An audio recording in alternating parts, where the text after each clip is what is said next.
Hello, I'm Tim Shoebridge. Welcome to this video. Very quick video about acoustic piano samples this time. They're kind of like the marketing machine out there in the industry is relentless, isn't it? It's chipping away at you the whole time. You really should buy something.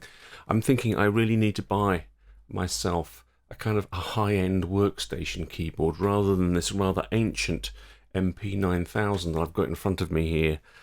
Which was actually came out in 1999. It's nearly 24 years old. I really should get something more up to date. It's got more up to date sounds, better samples. The pianos are so realistic. You really should buy one.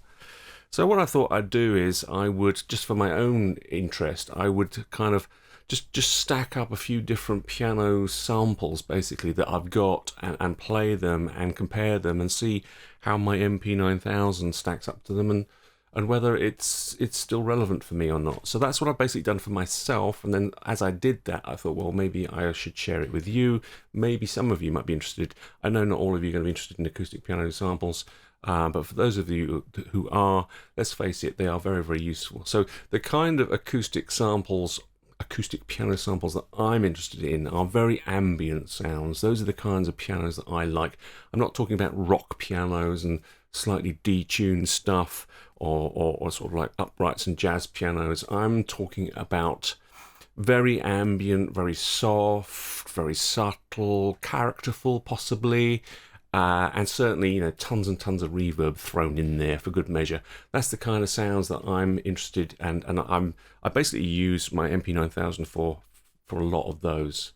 And so I have gathered together 6 different pianos, software and hardware. Obviously they're digital hardware samples of pianos, 6 of them for you to listen to and see what you think. And I'm going to run through all 6 of them without talking at all, just let you hear them, and then I'll go through, I'll reveal which ones they are and what I think about them basically.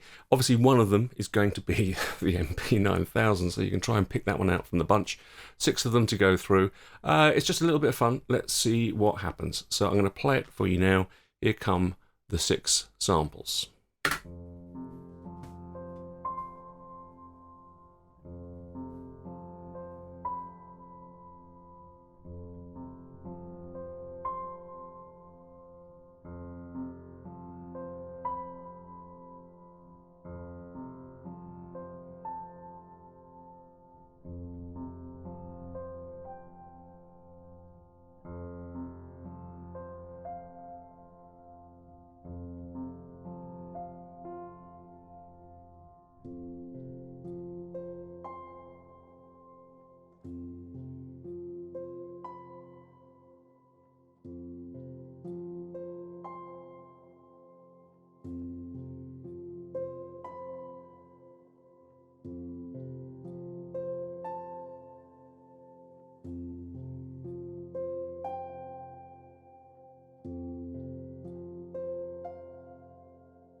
There you go, 6 different piano sounds.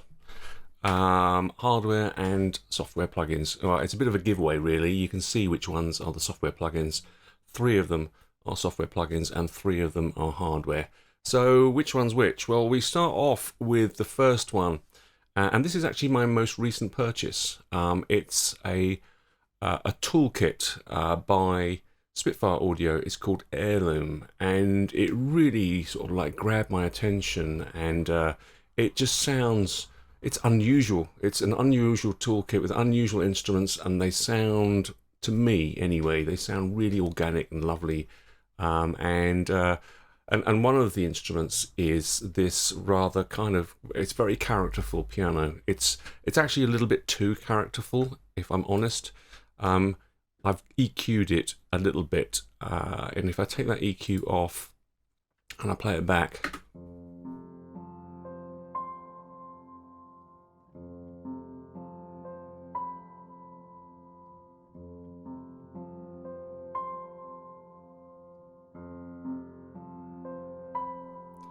it's, I don't know how to describe it in piano terms. It's kind of a little bit twangy around in the kind of the middle register. It's a little bit kind of twangy.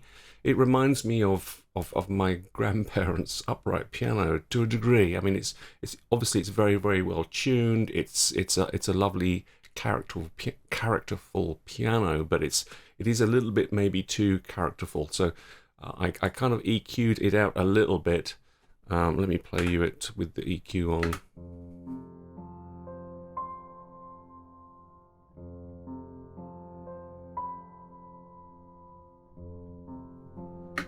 Just to get rid of that sort of like that mid-range twang that's going on there. But anyway, that's the first one, and as I said, that's my most recent purchase.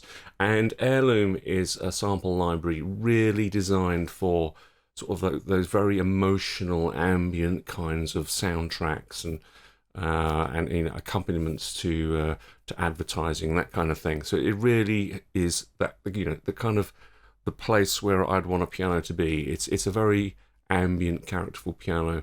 The next one, it's another sample library, as we can see here, and actually for a long time this was my most favorite piano sample.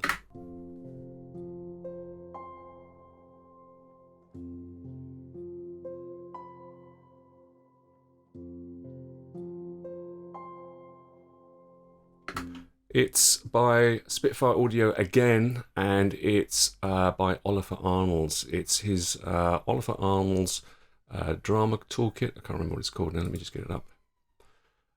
Sorry, composer toolkit. Police going by. Oliver Arnold's composer toolkit. It's a wonderful toolkit, some wonderful sounds on it, and this is Oliver Arnold's felt grand piano, and it's a gorgeous sound. It's very, very soft in the lower registers, incredibly soft in the lower registers. And then as you move up towards the high register, it's very pronounced and very clear, as clear as day. In fact, what I had to do with this particular sample is to sort of like adjust the velocity of the keys. So the velocity is exactly the same in the MIDI that I recorded across all of these 6 different instruments, apart from this one where I had to adjust it. And I'll show you what I did. Now, what I normally do, and this is the normal MIDI that I recorded for all 6. You'll see that I generally play loudly on that last note. Generally loudly on the first note, then quieter, and then loudly on the last note, because I'm going from low up to high. So I start with a loud note and end on a loud note, and that works for all 5 out of the 6 of these instruments, but not for this one. It's too loud. If I play my original how I had it originally for the Oliver Arnold's piano, this is what it sounds like. So loud.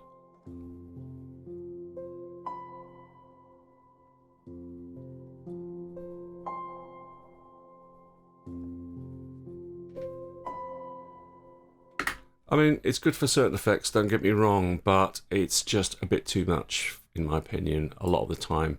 So that's why I ended up sort of choking down, as you can see, those last notes, the velocities on those last notes, and fiddling around a bit to get it the way I wanted to. But it's a beautiful, beautiful, beautiful sounding piano. It's very natural sounding, and when you listen to it carefully, you'll hear that some of the notes on his piano are dampened a lot more than others. It's just the way it's built, I guess. Of course, it's just the way it's built. But you do hear that variation in there, and it may or may not be what you want to hear. So contrast that very, very natural sound to the next one, which is piano number 3.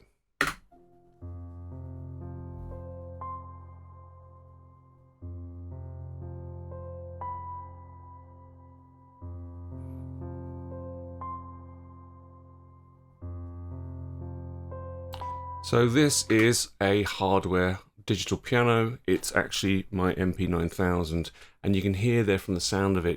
It's quite a processed sound. It's in terms of the samples on this piano. I haven't done anything to them, but on this piano they are processed. They are compressed. They are EQ'd to perfection. There's not a lot of dynamic range really between the low notes and the high notes. And so it doesn't sound like the most natural piano in the world at all, but it means that it sits in a mix really, really well. And I think that was the whole reason why they've processed it the way they have. It does sound very nice. And the thing is, it's the sound that I'm used to. It's the sound that I have on my MP9000. When I switch it on, I just sit down and play it, and that's the sound that I have. And so I've come to really, really like and appreciate that sound. I'm very, very used to it. So now we're moving on to piano number 4, and this is quite a recent purchase, maybe a year or so ago. It's the de facto, for me, the de facto sample library piano sound. It's yet another Spitfire Audio sample library. It's Hans Zimmer's piano sample library. And apparently it's his most favourite piano. I don't know whether that's true or not. I'm sure Hans has played thousands of pianos in his time, but this one apparently is his favourite piano. Maybe it is. It's a very, very nice sounding piano. It's very safe. It's not too characterful. It doesn't shout out as being this or that. It just sounds like a piano should. It just sounds really, really nice, sort of like wholesome. And beautiful when you add some reverb to it, which is what I've done here.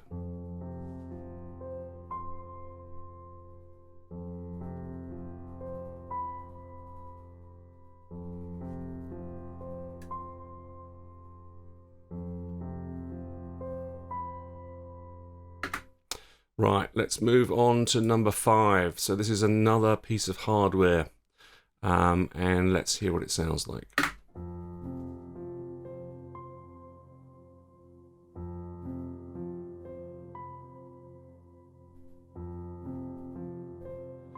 It's very soft, very delicate. It's highly dampened, actually. The piano sound is dampened. It is my Roland XV, can you see that on the screen? My Roland XV-5080 over here, which is ancient. It's 2000, year 2000. So the MP9000 in front of me came out in 1999. This came out just 1 year later. It's it's the top of the range in all the XVs that Roland produced, the XV-5080. It's one of the regular presets on it. It's called, I can't remember, let me flick through, see if I can find it. It's in bank E, number 2 on mine anyway. It's called Contemplate. And it's obviously it's got wide stereo going on there. And I think it just sounds really, really nice. It's, as I say, it is dampened. It's one of the few, in fact, it's the only piano here out of all 6 where the high notes definitely sound quieter than the mid-range and the lower notes, which is, the other way around with a lot of the other pianos here. So you've got this sort of like, try and compensate a bit and hit a bit harder for those high notes to get it balanced.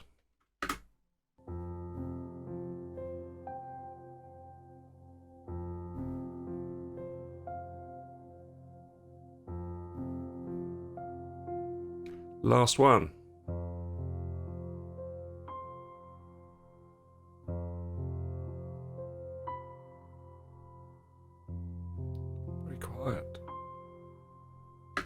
So this is another hardware instrument. It's actually, again, it's my XV-5080, and it's an expansion card that's inside here. It is expansion.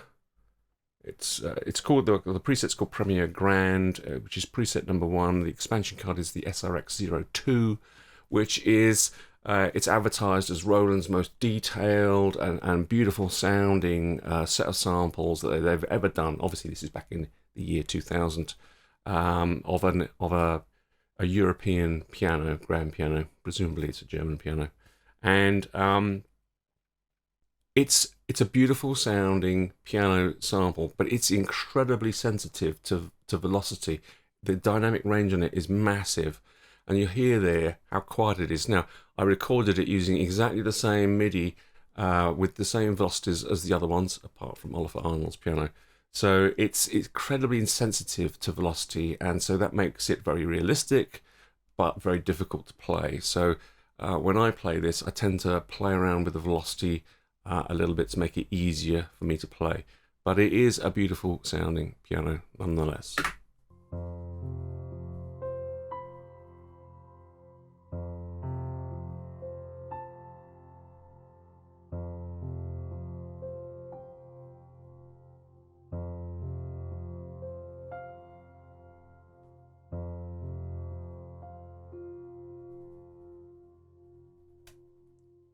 So there you go. That's my little sort of comparison of, I know there are thousands, if not millions, of piano samples out there, and I probably haven't chosen your favourite ones at all. I've just chosen the ones that I've got to hand.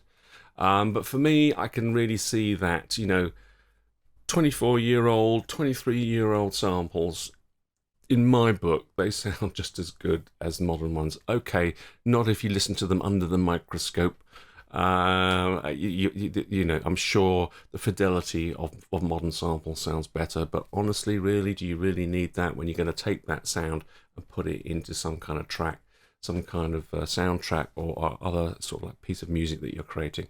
For me, I'm happy. I'm happy with the sounds I'm getting from my XV-5080. I'm happy with the sounds I'm getting from my MP9000. And when I really, really want to, obviously, I can dip into a sample library that's running on my computer. But other than that, why do I need a modern workstation, really, honestly? Mm-hmm.